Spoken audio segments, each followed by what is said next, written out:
Hi friends.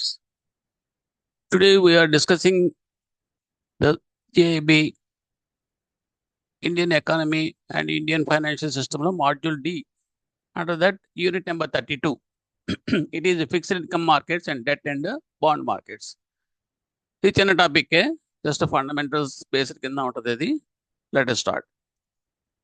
Government securities first.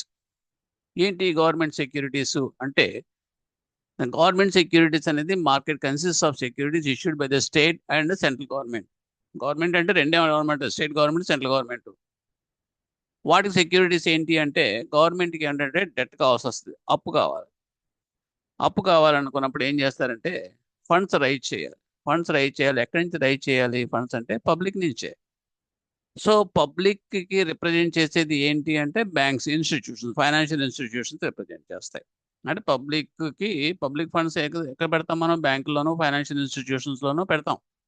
So ఇవి ఇండైరెక్ట్గా ఏం చేస్తాయంటే ఈ మనీని వాళ్ళు గవర్నమెంట్కి ఇస్తారు. ఎలాగిస్తారు అంటే అప్పు కింద ఇస్తారు.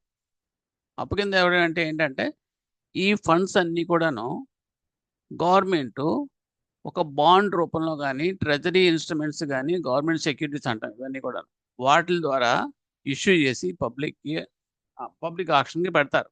రిజర్వ్ బ్యాంక్ ఆఫ్ ఇండియాకి అప్పు చెప్తుంది.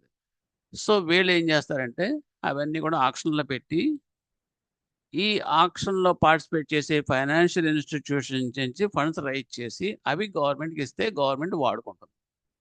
ఓకే, ఒక డెట్ రూపంలో వాడుకొని వాళ్ళు దాని నుంచి జనరేట్ చేసిన వర్క్స్ ఉంటాయి కదా, అది హైవే ఎక్స్పెన్షన్స్ కావచ్చు, లేదా రోడ్స్ ఫార్మేషన్స్ కావచ్చు, లేదా ఇంకేమైనా షిప్ యార్డ్స్ కావచ్చు. అలాగా చేసిన తర్వాత వర్క్స్ అన్ని వాటి మీద వచ్చే ట్యాక్సేషన్ రూపంలో మళ్ళీ రెవెన్యూ అంతా తీసుకొని మళ్ళీ డెట్ రీపే చేస్తారు.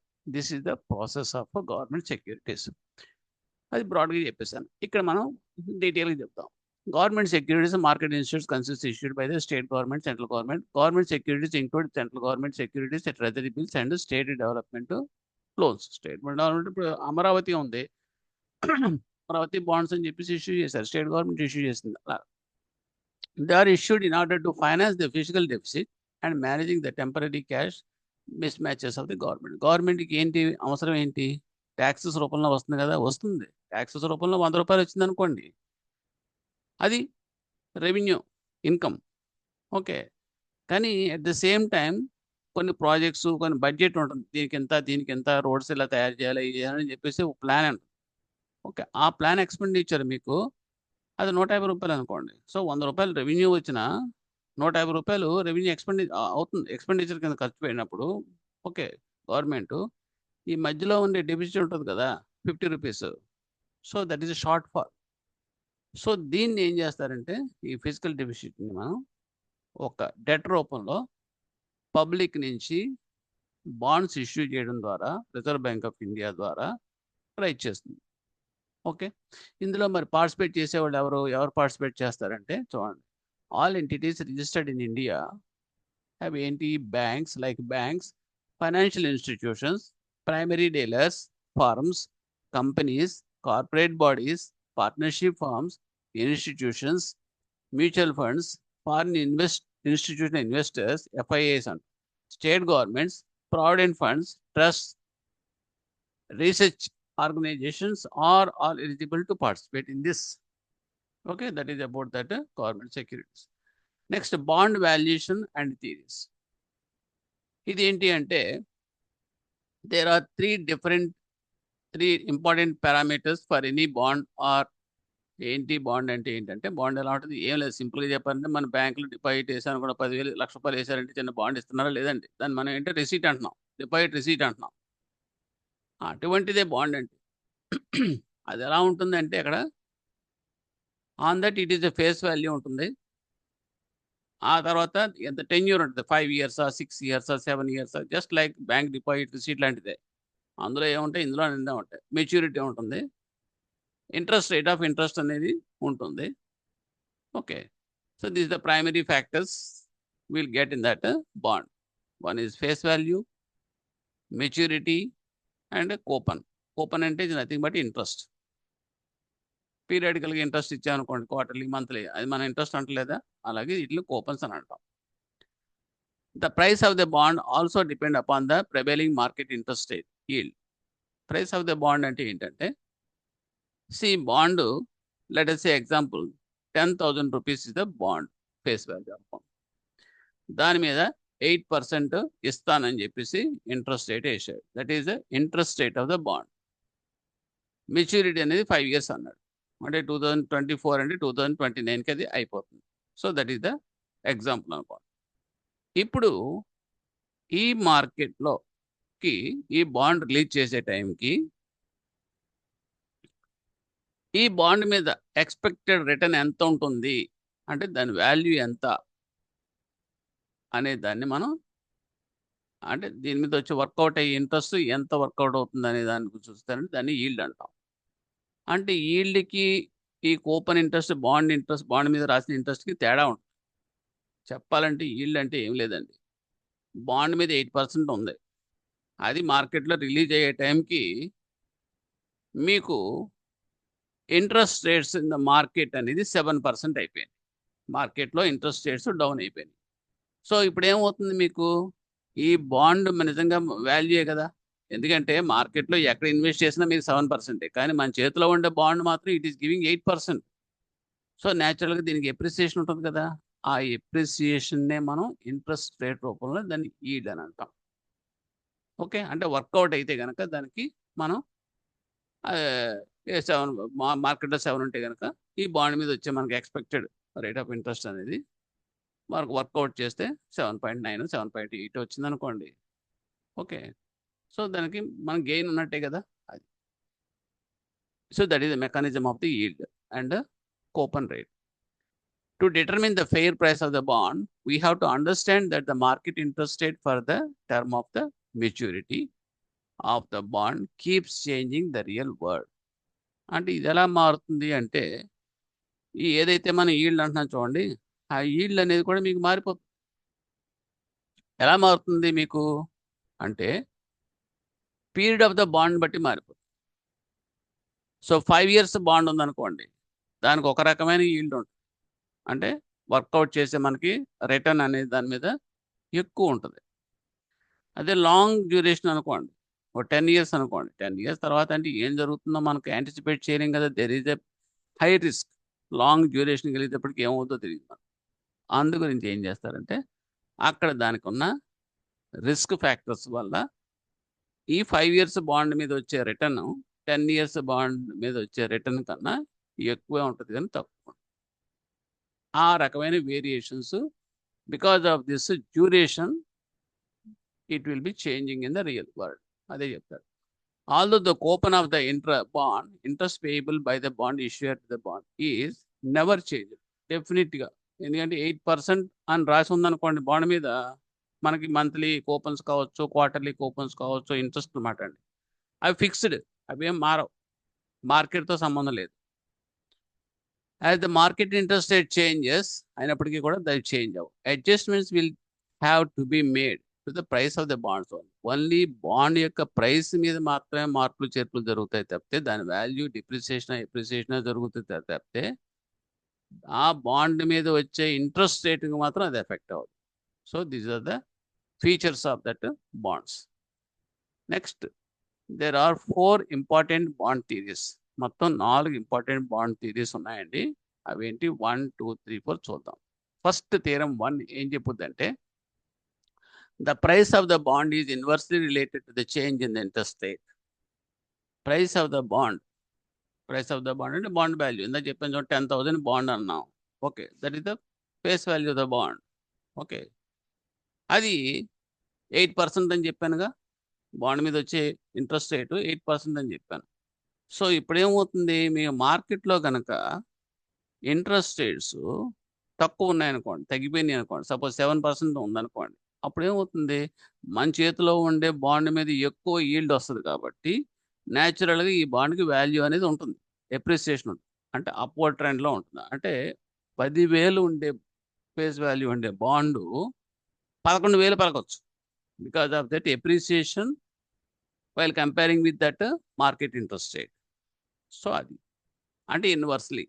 సపోజ్ ఒకవేళ కనుక మార్కెట్ ఇంట్రెస్ట్ రేట్స్ గనక పెరిగినియి అనుకోండి. అంటే ఇది 8% అంటే మార్కెట్ ఇంట్రెస్ట్ రేట్ 10% అనుకోండి. అప్పుడు ఎవడు పట్టుకుంటాడు? ఎవడు తీసుకుంటాడు ఈ బాండు? ఎందుకంటే బయట ఎక్కడేసినా సరే 10% వస్తున్నప్పుడు, మన చేతిలో పట్టుకున్న బాండ్ మీద 8% వస్తున్నప్పుడు who will take this bond? అప్పుడేమవుతుంది? మన చేతిలో ఉన్న బాండ్ యొక్క వాల్యూ పడిపోతుంది. అంటే ఇన్వర్స్‌లీ అంటే ఒకటి పెరిగితే రెండోది తగ్గిపోతుంది. అది ఫస్ట్ థీరమ్. థీరమ్ నంబర్ 2 ఇదేంటంటే, the increase in the price of the bond when the interest rate goes down by a certain percentage is greater than the increase in it's fund when the interest rate goes up by the same percentage. అంటే ఏంటంటే, ఇప్పుడు inversely ప్రపోర్షనల్‌లో అంటే ఏంటిది? Bond యొక్క value పెరగటం, bond యొక్క value తగ్గటం. దేని మీద ఆధారపడి ఉంటుంటది అంటే, మీకు మార్కెట్ ఇంట్రెస్ట్ రేట్స్ మీద ఆధారపడి. సో, ఇక్కడ సేమ్ చేంజెస్ అంటే 7% టు 8% అంటే, that means 1% variation. Market interest రేట్‌కి, బాండ్ ఇంట్రెస్ట్ రేట్‌కి మధ్యలో వేరియేషన్ గనక 1% ఉంటే 2 రకాలుగా ఉంటుంది. ఒకటి బాండ్ ప్రైస్ కన్నా మార్కెట్ రేటు 1% ఎక్కువ ఉండొచ్చు. లేదంటే 1% తక్కువ కూడా ఉండొచ్చు. సో, ఎక్కువ ఉన్నప్పుడు ఏమవుతుంది మీకు? Bond value market interest rate తక్కువ ఉన్నప్పుడు ఏమవుతుంది? బాండ్ వాల్యూ పెరుగుతుంది. ఇప్పుడు వీడేమంటాడంటే సెకండ్ టీలో ఇంక్రీజ్, డిక్రీజ్ అనుకున్నాం కదండీ! ఇక్కడ increase in the price of the bond when the interest rate goes down. అంటే మార్కెట్ ఇంట్రెస్ట్ రేట్స్ తగ్గినప్పుడు బాండ్ వాల్యూలో వచ్చే ఇంక్రీజు అది ఎప్పుడూ కూడా ఎక్కువుంటదంట. దేని మీద అంటే మార్కెట్ ఇంట్రెస్ట్ రేట్ గనక తగ్గినప్పుడు పెరిగినప్పుడు ఓకే. బాండ్ వాల్యూ ఎంతైతే తగ్గిపోతుందో దానికన్నా ఇది ఎక్కువుంటుంది. అంటే upward variation is more than downward variation. అది సెకండ్ థియరీ. థియరీ నంబర్ 3 ఏం చెప్తుందంటే, longer the term of maturity of the bond hire will be it's price sensitivity. అంటే డ్యూరేషన్ పెరిగే కొద్దీ కూడా ఫ్లక్చుయేషన్ ఎక్కువుంటుంది. అంటే సెన్సిటివిటీ ఎక్కువైపోతుంది దానికి బాండ్‌కి. బికాజ్ ఆఫ్ మార్కెట్ సిట్యుయేషన్స్ ఎక్కువుంటది కాబట్టి. ఎందుకంటే ఇప్పుడు రేపొద్దున ఏం జరుగుతుందా అనేది మనం చెప్పగలం. కానీ ఒక సంవత్సరం తర్వాత ఏం జరుగుతుందనేది we cannot forecast it. So, దీన్నేమంటామంటే రిస్క్ యాంటిసిపేటెడ్ రిస్క్. టుమారో అయితే గనక ఐ కెన్ ప్రిడిక్ట్. ఏమి కాదు. Nothing will happen. అంత క్లౌడ్ బానే ఉంది. ఎవ్రీథింగ్ అన్నీ ఫైన్. సో, ఇప్పటికిప్పుడు వర్షం వచ్చేసి, వరదొచ్చేసి ఏం మునిగిపోయేదేమి లేదు. జరగదు. రేపటి వరకు గ్యారంటీ. కానీ సంవత్సరం తర్వాత ఈ టైంకి ఎలా ఉంటదంటే no one can expect. So, that is the risk involvement is there. ఆ రకంగా ఏంటంటే డ్యూరేషన్ పెరిగే కొద్దీ బాండ్‌కి సెన్సిటివిటీ అనేది పెరిగిపోతుంది. సెన్సిటివిటీ ఎప్పుడైతే పెరుగుతుందో రిస్క్ అనేది పెరుగుతుంది. రిస్క్ ఎప్పుడైతే పెరుగుతుందో ఆటోమేటిక్‌గా బాండ్ యొక్క వాల్యూ అనేది అంతే. థీరమ్ నంబర్ 4 ఏం చెప్తుందంటే between 2 bonds of the same maturity but different coupons. Same maturity 2 bonds. But different coupons. అంటే ఒకటి తక్కువ ఇంట్రెస్ట్ వస్తది. అంటే సపోజ్ రూ. 1000 కూపన్ అవ్వదానికి ఉంది. ఇంకో దానికి రూ. 10,000 కూపన్ అవుతుంది. అంటే because of that value of the bond బట్టి మారవుతుంది కదా! ఇప్పుడు మెచ్యూరిటీ అయితే సేమ్. కానీ ఇక్కడ ఏమంటాడంటే between the same condition the bond with the lower coupon will be experience more price sensitivity than the one with higher coupon. అంటే తక్కువ coupon rate ఉండేది లోయర్ కూపన్. దాని యొక్క price more sensitivity than that one with higher coupon. అంటే రూ. 1000 interest వచ్చే bond sensitivity అనేది ఎక్కువ ఉంటదట. దేనికన్నా 10,000 ఇంట్రెస్ట్ వచ్చే కూపన్‌తో ఉన్న బాండ్ కన్నా. So, these are the features of that bond theories. Next auction of the government securities. Government security ఇందాక స్టార్టింగ్‌లో చెప్పుకున్నాం కదండీ! Treasury bills, bonds, state government, central government bonds ఇవన్నీ చెప్పుకున్నాం కదా! అవి గవర్నమెంట్ సెక్యూరిటీస్ అనుకున్నాం. ఇవి ఆక్షన్స్ రూపంలో వస్తాయి. ఎలా వస్తాయి చూద్దాం. Government securities are issued through auctions. ఇందులో multiple price auctions and uniform price auctions which are conducted by the Reserve Bank of India. So government securities auction process ఎవరు కండక్ట్ చేస్తారంటే చెప్పాల్సిన answer Reserve Bank of India. What are the types of this auctions అంటే one is multiple price auctions and uniform price auctions. ఏమి లేదండి, multiple price actions ఇప్పుడు మామిడి పళ్ళు ఉన్నాయనుకోండి, మామిడి పళ్ళు మీరు మార్కెట్కి వచ్చినప్పుడు అన్నీ ఒకే రేట్ ఉండదు కదా, గ్రేడింగ్ చేసుకుంటారు. ఓకే, అది సైజుని బట్టి. అలాగే ఇక్కడ కూడా ఏంటంటే డినామినేషన్ బట్టి, లేదంటే ఇంకొక రకంగా పీరియడ్ని బట్టి ఇలాగ గ్రేడింగ్ చేసినప్పుడు ఈ సెక్యూరిటీస్ ట్రెజరీ బిల్స్ కావచ్చు, బాండ్స్ కావచ్చు, డిఫరెంట్ ప్రైసెస్ ఫిక్స్ చేస్తారు. Okay, that is called multiple price auctions అంటాం. లేదు ఇంక ఏదైనా సరే మామిడి పండు ఒకటే రేటు కేజీ ఎంత అనుకున్నప్పుడు అన్ని కలిసి మిక్సింగ్ మాట. So that is called uniform price auctions అంటాం. Investments in the government securities may be made by any person. ఎవరు చేస్తారు investments in security, government securities అంటే ఎవరు? Firms, companies, corporate bodies, institutions, state governments, provident fund and trust, non resident Indians, overseas citizens of India, foreign portfolio investors registered with securities SEBI and approved by the Reserve Bank of India. చూసే ఇది చాలా important. FPIs అంటే foreign portfolio investors అనేవాళ్ళు కూడా చేయొచ్చు government securities, కానీ reserve Bank of India approval ఉండాలి, సెబీతో register అయ్యి ఉండాలి. ఆ కండిషన్స్ మాత్రం ఇంపార్టెంట్. ఇవే మీకు మల్టిపుల్ చాయిస్ క్వశ్చన్స్లో వచ్చే answers. And other person not resident in India as specified with the RBI with the prior approval of the government of India in this. Next, another one is foreign central banks. Foreign central banks, FCBs అంటాం, will also be eligible to invest in the government securities subject to the terms and conditions stipulated by the Reserve Bank of India. అంటే foreign agencies మాట, foreign central banks కూడా participate చేయొచ్చు, కానీ RBI మాత్రం కంపల్సరీగా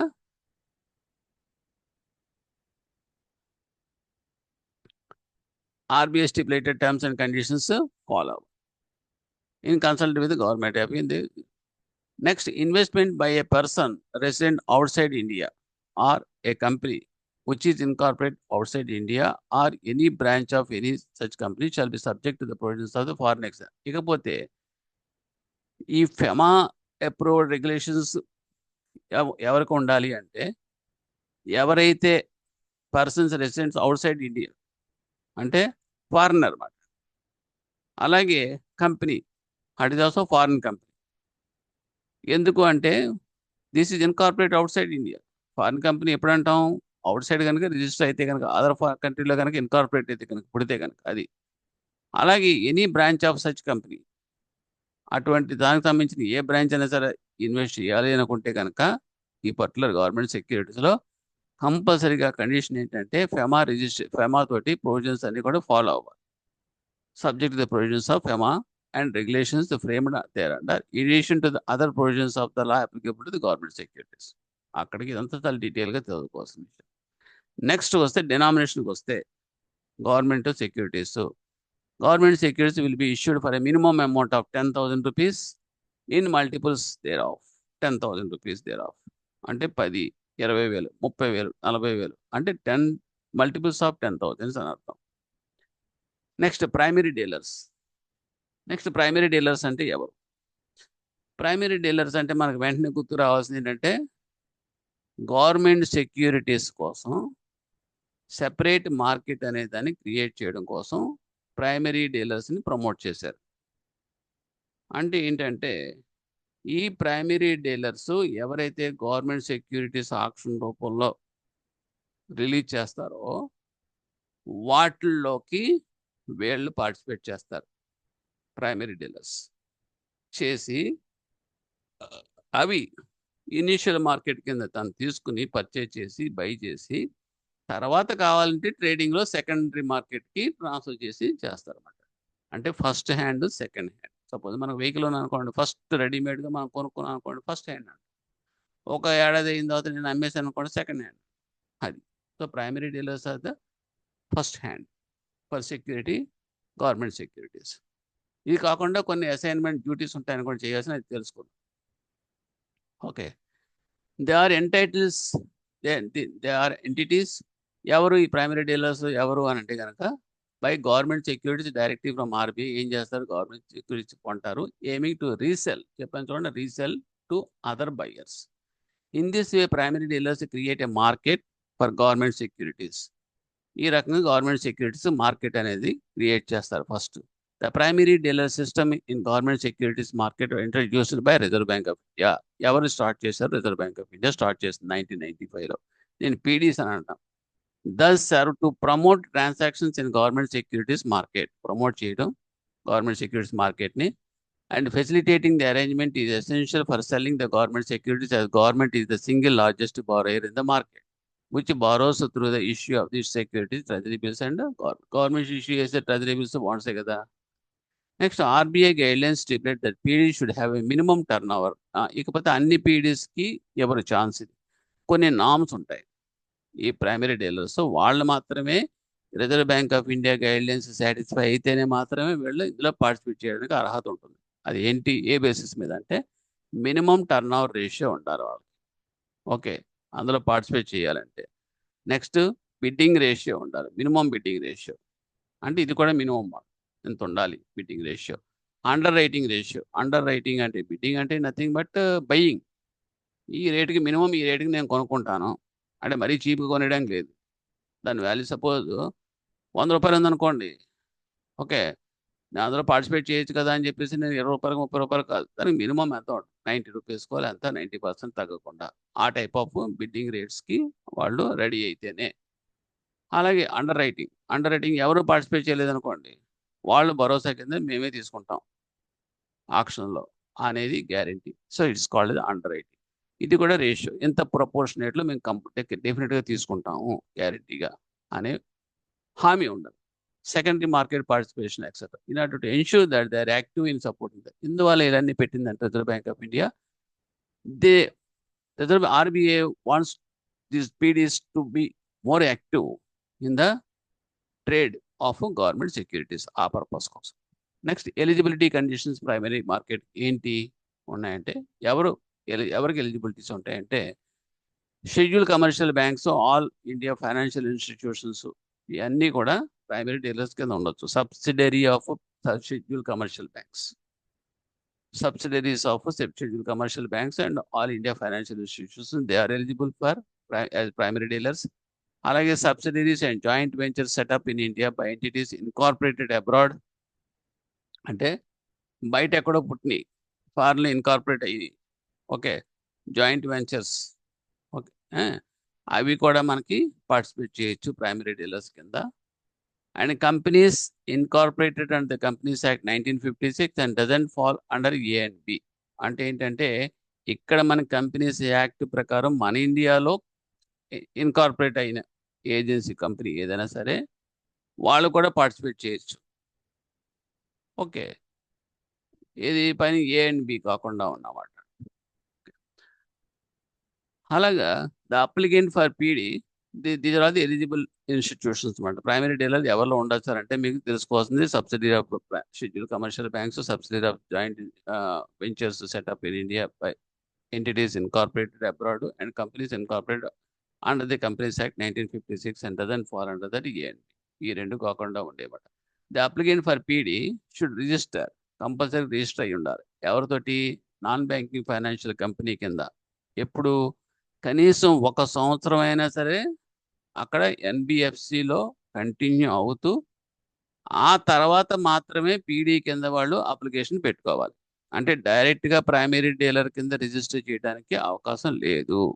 first of all they should be continued at least 1 year if it is an non banking financial company కింద ఉంటూ అప్పుడు దాని తర్వాత వాళ్ళు పీడీ కింద అప్లికేషన్ సబ్మిట్ చేయొచ్చు. The decision to authorise PDs, ఒకవేళ పీడీ ప్రైమరీ డీలర్స్ కింద వాళ్ళు ఆథరైజ్ చేయాలి అంటే ఎవరు ఆథరైజ్ చేస్తారు? Reserve Bank of India.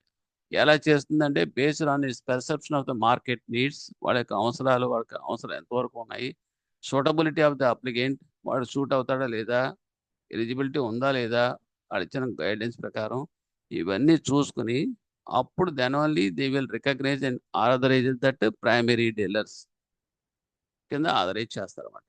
తర్వాత వీళ్ళు చేసే పాత్ర ఏంటి, role and functions of primary dealers అంటే the role of the primary dealers ఏంటి అంటే first commit participation as principals in Government of India issues through bidding in auctions. Government ఈ government సెక్యూరిటీస్లో ఓకే వాళ్ళు బిడ్డింగ్ ఇన్ ఆక్షన్స్లో bidding చేసి participate చేయడం ఒకటి ఫస్ట్ చేయాల్సింది. Second one is provide under writing services. అలాగే అండర్ రైటింగ్ సర్వీసెస్ అంటే ఒకవేళ కనుక బిడ్లో పార్టిసిపేషన్ లేకపోతే కనుక వీళ్ళే అండర్ రైటింగ్ ఎవరినో ఒకళ్ళు చూపిస్తారు వేరే వాళ్ళు ఇన్వెస్టర్స్ కింద.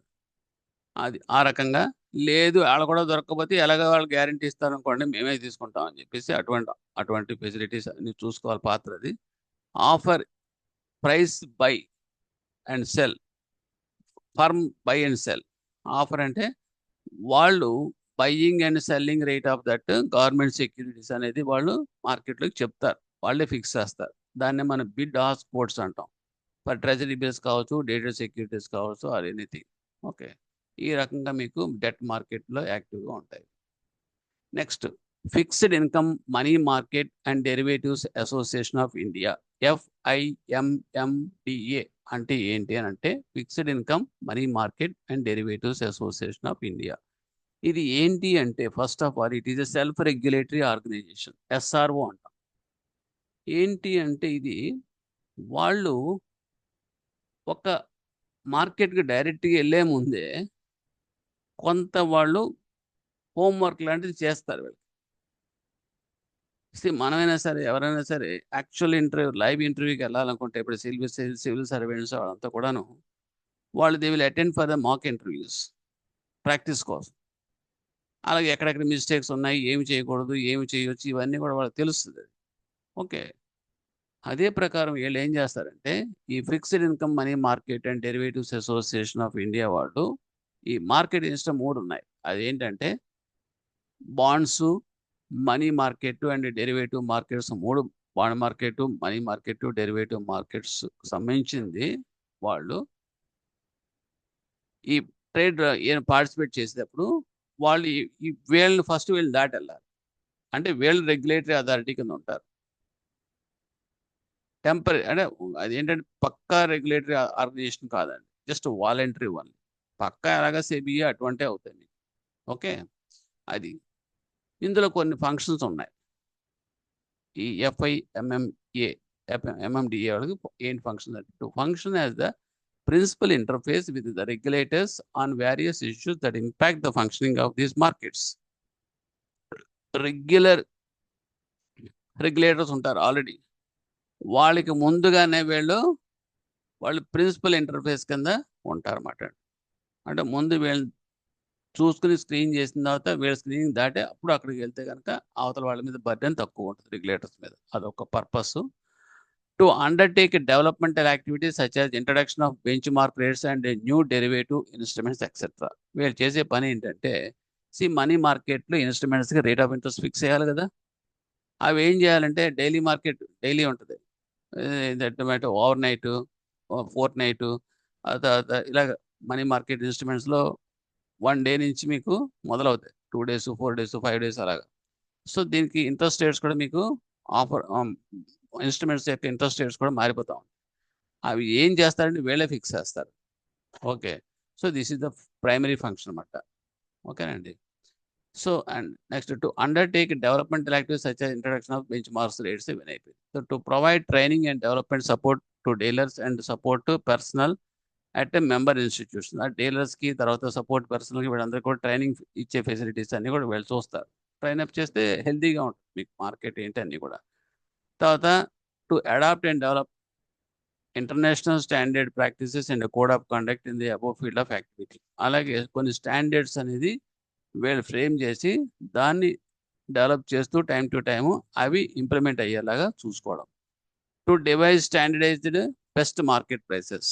అలాగే మార్కెట్లో హెల్దీ ఇంట్రెస్ట్ రేట్స్, మంచి హెల్దీ మార్కెట్ ఎన్విరాన్మెంట్ అనేది క్రియేట్ చేస్తారు. To function as an arbitrator for disputes if any between the member institutes. అలాగే ఇందులో ఉండే మెంబర్ ఇన్స్టిట్యూట్స్ మధ్యలో డిస్ప్యూట్స్ వస్తే కనుక వీళ్ళు ఒక ఆర్బిట్రేటర్గా ఉంటారు, మధ్యవర్తిత్వం కింద డిస్ప్యూట్స్ అని రిజాల్వ్ చేస్తారు, హెల్ప్ చేస్తారు. To develop standardize sets of documentation. అలాగే డాక్యుమెంటేషన్ కూడా standardize second simplified and hassle free sets అనేది వెల్ డిజైన్ చేసి హెల్ప్ చేస్తారు to achieve any other relevant role facilitating smooth and ordinary functioning of the set market. ఆ రకంగా వీళ్ళు support చేస్తారు. Next RBI retail direct scheme, దాన్ని ఏమంటాం RDS అంటాం. ఏంటండి ఇది అంటే, మామూలుగా గవర్నమెంట్ సెక్యూరిటీస్లోకి పార్టిసిపేట్ చేయాలంటే మనం ప్రైమరీ డీలర్స్ మాత్రమే పార్టిసిపేట్ చేయాలి. అంటే that means subsidies of schedule commercial banks ఇవన్నీ చెప్పుకొని వచ్చాం కదండి. అలా కాకుండా ఒక individual he wants to participate in the government securities అంటే ఆ అవకాశం లేదు. కానీ గవర్నమెంట్ కల్పించింది, రిజర్వ్ బ్యాంక్ ఆఫ్ ఇండియా కల్పించింది. అంటే individual retail investors also can participate in the government securities. అది 2021లో స్టార్ట్ చేశారు. దాని ప్రకారం ఏంటి అంటే, any retail individual investor can participate in the process of the nation building by giving them access to the government securities. ఆ స్కీమ్ని మనం retail direct scheme RDS అని అంటాం. సెక్యూరిటీస్ ఎలిజిబిలిటీ ఏంటి అంటే, RDS would enable retail investors to buy and sell the following types of government security. ఏంటి అంటే, Government of India treasury bills, Government of India dated securities, sovereign gold bonds SGB and state development loans SDLs. Scope of the scheme: RBI Retail Direct is a comprehensive scheme which provides the following facilities to retail investors in government securities market through the online portal అనేది ఒకటి ఉంటుంది. Online portal ద్వారా individual retail investors enter అయిపోవచ్చు. First of all ఏం చేయాలంటే, open and maintain a retail direct gilt account, RDG account అనేది ఒకటి open చేసి పెట్టుకోవాలి, మెయింటైన్ చేయాలి. ఆ తర్వాత రెండోది ఏంటి, access to the primary issuance of the government securities. ఎప్పుడైతే అది ఓపెన్ చేసి పెట్టుకున్నారో they can get an access also primary issuance of the government సెక్యూరిటీస్కి యాక్సెస్ కూడా తీసుకోవచ్చు. ఆ తర్వాత వాళ్ళు ట్రేడింగ్లో పార్టిసిపేట్ చేయొచ్చు. ట్రేడింగ్ పార్టిసిపేట్ చేసినప్పుడు ఇన్వెస్ట్మెంట్, ట్రేడింగ్, సెల్లింగ్, బై కూడా చేయొచ్చు. ఆ ప్లాట్ఫామ్ ఏంటంటే ఎన్డిఎస్ఓఎం అంటాం, అంటే negotiating dealing system order matching అంటాం. ఈ సిస్టమ్ అది ఎవరి కంట్రోల్ ఉంటుందంటే సిసిఐఆర్ అంటే clearing corporation of India limited అనమాట. సో ఇవన్నీ కూడా ఇండివిజువల్ రిటైల్ ఇన్వెస్టర్స్కి కల్పించిన facilities to directly participate in the government securities. Next eligibility of investors. ఏ రకంగా ఎలిజిబిలిటీస్కి వస్తుంది వాళ్ళకంటే, రిటైల్ ఇన్వెస్టర్స్ వాళ్ళకి ఎవరిని రిటైల్ ఇన్వెస్టర్స్ అని అంటాం అంటే కనుక, first of all they should have a savings bank account maintain India రూపీలో ఉండాలి. 2 పర్మనెంట్ ప్యాన్ ఉండాలి వాళ్ళకి, issued by the income tax. And OBD KYC కంపల్సరీగా సాటిస్ఫై అవ్వాలి. ఈమెయిల్ అడ్రస్ ఉండాలి, రిజిస్టర్డ్ మొబైల్. ఇవన్నీ ఉంటే ఆటోమేటిక్గా ఈ will be treated as a retail investors అంటాం. Next non resident retail investors eligible to invest in government securities under FEMA or eligible under the scheme. వాళ్ళకి FEMA approval ఉంటే కనుక invest, అప్పుడు నాన్ రెసిడెంట్ రిటైల్ ఇన్వెస్టర్స్ కూడా participate చేయొచ్చు. So these are all the. Next corporate bond market. Corporate bond అంటే ఏంటి? Corporate అంటేనే companies.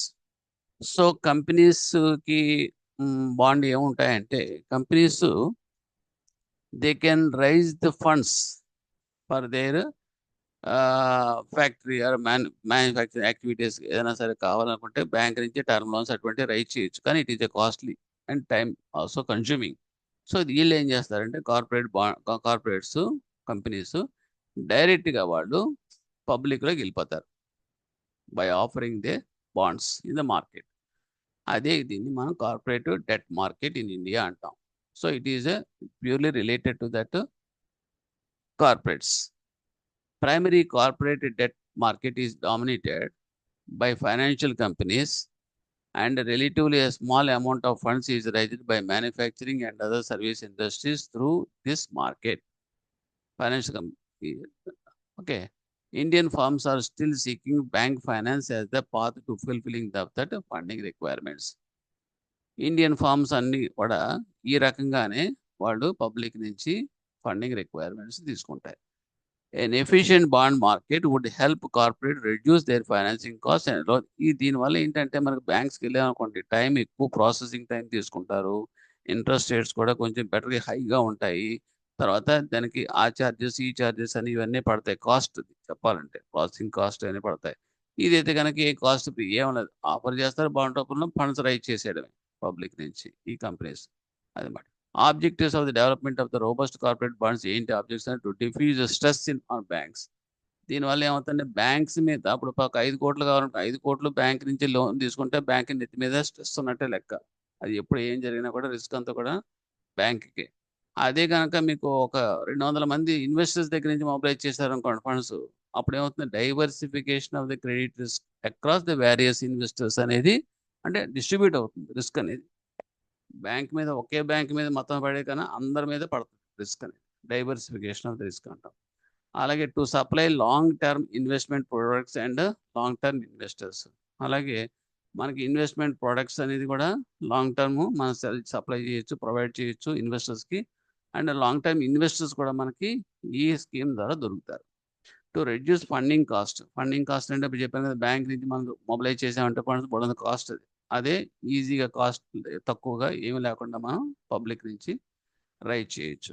So, this is all the advantages in the case of corporate bond market. It is objectives also. Next inter corporate deposits ICD అంటాం. ఇదేంటంటే కార్పొరేట్స్‌కి మధ్యలో sharing. అంటే ఒక corporate ఉందనుకోండి company. వాళ్ళ దగ్గర ఫండ్స్ వేస్ట్‌గా ఉన్నాయి. ఎక్సెస్ ఉన్నాయి. వేరే కంపెనీకి ఆ ఫండ్స్ కావాల్సొచ్చింది. సో, ఇప్పుడు వీళ్ళేం చేస్తారంటే, ఇదిగో నేను నీకు ఫండ్స్ ఇస్తున్నాను. అంటే ఒకళ్ళు లెండర్, ఇంకోళ్ళు బారోయింగ్ అవుతారు. సో, దీనివల్ల ఏమవుతుందంటే, అవతలోడికి లాభం ఏంటి? ఎక్సెస్ ఉన్నవాడికి ఫండ్స్ ఇవ్వటం వల్ల వాడు కొంత రిటర్న్ అనేది ఇస్తాడు వీడికి. కానీ ఇందులో ఉన్న మ్యాజిక్ ఏంటంటే, కొలాటరలైజ్ అన్‌సెక్యూర్డ్ అడ్వాన్సెస్. ఎక్కడ మీకు తనఖా పెట్టి ఏమి గ్యారంటీ ఏమి ఉండదు. ఓకే. అన్‌కొలాటరలైజ్డ్ బేసిస్ మీద జరుగుతుంది. కాబట్టి కొంచెం రిస్క్ అనేది ఉంటుంది ఇద్దరి మధ్యలో. ఇది జనరల్‌గా ఏం చేస్తామంటే, short term credit rating of the corporate would determine the rate. Short term credit rating of the corporate అంటే క్రెడిట్ రేటింగ్ అంటాం. షార్ట్ టర్మ్ క్రెడిట్ రేటింగ్ అనేది. అది they will determine the rate at which the corporate would be able to borrow funds. ఆ company రేటింగ్‌ని బట్టి. Company మంచి rating ఉందనుకోండి నేచురల్‌గా బారో చేసిన ఫండ్స్ మీద తక్కువ ఇంట్రెస్ట్ ఇస్తానంటాడు. ఒకవేళ పూర్ రేటింగ్ ఉందనుకోండి కంపెనీకి, అవతలోడు ఏం చేస్తాడు, "నువ్వు నీ రిస్క్ ఎక్కువ ఉంది బాబు. నువ్వు బాగా తక్కువ రేట్ ఉంది నీకు. కాబట్టి ఎక్కువ ఇంట్రెస్ట్ కావాలి నాకని" చెప్పి డిమాండ్ చేస్తే చచ్చినట్టు ఇవ్వాల్సొస్తది. అది. So, further the credit spreads demanded even in the top rated corporates would be higher. Depends on top rated corporates would be higher than similar rated banks, and the rates on the ICD would be higher than those of the certificate of deposits and banks mobilise చేసే funds మాట issue చేసే certificate of deposits rate కన్నా ఇవి ICD rates ఎక్కువ ఉంటాయి. The tenor of ICD may range from tenor ఎలా ఉంటుందంటే 1 year to 1 year. Important ఎగ్జామ్‌లో ఐసీడీ. ఇంటర్ కార్పొరేట్ డిపాజిట్స్ యొక్క టెన్యూర్ ఎంత అంటే 1 డే నుంచి 1 ఇయర్. తర్వాత మాక్సిమం మోస్ట్ కామన్ ఏంటంటే 90 డేస్. ఇది 90 డేస్ లోపల ఉంటాయి. Primary dealers are only permitted. Primary డీలర్స్‌ని పర్మిట్ చేస్తారు టు బారో దిస్ ఐసీడీ మార్కెట్‌కి చేస్తారు. The borrowing under ICD is restricted to 150% of the net owned funds and the minimum tenor of the borrower is for 7 days. ICDs అని inter corporate deposits అనేది restricted. ఎంత పడితే అంత borrow చేసేయడానికి లేదు. ఎంతవరకు borrow చేశాడు నీ నెట్‌వర్త్ ఎంత చూసుకొని దాని మీద 150%. సపోజ్ నా నెట్‌వర్త్ 50 క్రోర్స్ అనుకోండి. సో, 50 క్రోర్స్ మీద ఇంటూ 150% అంటే 75 క్రోర్స్ వరకు మాత్రమే నేను బారో చేయగలను. That is the restriction. అది కూడా ఏంటంటే minimum tenor of the borrower ఎంత ఉండాలి అంటే గనక మినిమమ్ 7 డేస్. ఓకే. బారో చేసే టెనర్ మినిమమ్. అంటే not less than 7 days is not permitted. Less than 7 days not permitted. Okay. Thank you.